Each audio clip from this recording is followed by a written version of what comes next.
History Day in Connecticut is an annual program that allows middle to high school age students to explore various state, national, and world history and compete at the local, state, and national level. With just a month away, students are hard at work creating their projects. Joining me today are students Victoria Aromolaran and Musa Hussain, and State Coordinator of History Day, Rebecca Taber-Conover. Thank you all for being here, taking a day off from school. Rebecca, why don't you give us an overview of what Connecticut History Day is all about? Sure. History Day in Connecticut is an academic program. We're part of the National History Day program, and so we're one of 56 affiliates, and it's really an opportunity for students to choose with their learning. And so it's an inquiry-based project, and they're able to choose their topic based on the annual theme, and then do months of research to create a project. And we've just finished the regional contest season, in which these two students placed at the New Haven Regional Contest, and so we're looking forward to the state contest on May the 9th. How fun. And then how many people go on to the nationals? About 50 people go on to the national contest. Really? The folks who finish first and second place at the state contest get to go to nationals, though we recognize top 3 finishers. But one of, I think, the really interesting things about History Day, and one of the great things I enjoy about working with it, is that students are able to self-direct their learning. You get to choose what you actually get to work on, and then you get to choose whether you want to work alone or with partners. And you get to choose how you want to present your projects. For instance, Victoria did a living history performance. Musa's done a website. And students can also choose to do an exhibit, a paper, or a documentary. And all of those really translate into real-world, college-ready skills. So whatever interests you, which is great. So you stay motivated throughout the project. And Victoria, tell me a little bit about what you've created.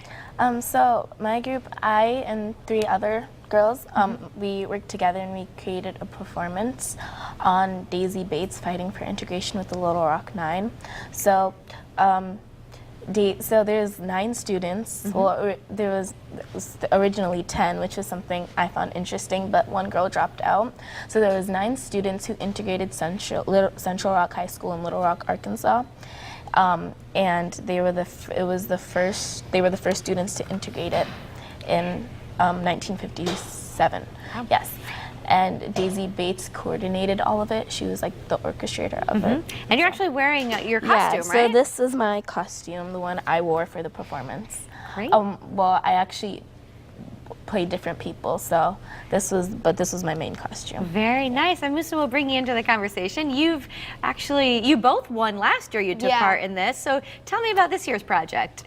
This year my partner and I, Minjae Ko, who's not here today, we did a project on Rosa Luxemburg, who was a Polish revolutionary pacifist in the early 19th century, who started a string of revolutions in Europe, in Germany, in Poland, in Russia, which were based on Marxist theories to give the workers more power in the government. I see. And Ms., we're looking at your web design here. What a great skill to have. Fantastic. So you guys are probably getting ready for the state competition. That's what's happening next? Yes. And Rebecca, where's that going to happen? That's going to happen at Central Connecticut State University on May the 9th. And one of the kind of neat things about the program is that students who participate in the regional contests, a group of volunteer judges looks at each of the projects and gives them constructive criticism. So students have that information to use and to improve their projects before the state contest. Well, that sounds fantastic. Are you guys hard at work? You have it under control? Yeah. All right, well, you have a little bit more time to get it all together. I want to thank you guys for being here. Best of luck. And of course, the national competition is happening in June at the University of Maryland, so we'll stay tuned for the details. Absolutely, and you can check us out on our website, which is historydayct.org. We'll do that. Thanks again.